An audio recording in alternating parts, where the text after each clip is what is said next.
వేసవి ఎండలు తగ్గట్లేదు. వానాకాలం వచ్చినా ఋతువులు ఇక్కడికి ఎంట్రీ ఇవ్వట్లేదు.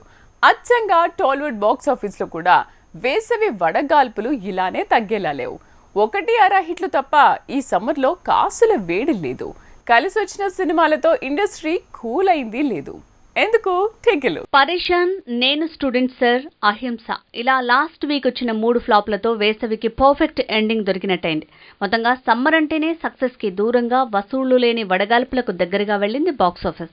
ఏదో దసరా లాంటి ఒకటి అరా తప్ప మరే మూవీ ఈ వేసవికి వసూళ్లతో వెల్కమ్ చెప్పలేదు. సాయి తేజ్ మూవీ విరూపాక్ష కూడా వచ్చి రాగానే వసూళ్ల వర్షం కురిపించింది. కనీసం ఈ వేసవికి ఒకటి అరా హిట్లైనా దక్కయ్యనేలా చేసింది. ఇక ఈ వేసవి బిగినింగ్ లో వచ్చిన బలగం ఇంకా ఓటీటీలో ట్రెండ్ సెట్ చేస్తోంది. ఎలా చూసినా దసరా, విరూపాక్ష, బలగం మూవీసే ఈ సమ్మర్ కి సినీ సందడి కనిపించేలా చేశాయి. మిగతావి పంచిచ్చాయి. టాలీవుడ్ లో అసలు ఈ సమ్మర్ లోనే సినీ సందడి మిస్ అయింది. ఒకవైపు పెద్ద హీరోల మూవీస్ లేకపోవడం, వచ్చిన సినిమాలు అంతగా ఆడకపోవడంతో సీన్ రివర్స్ అయింది.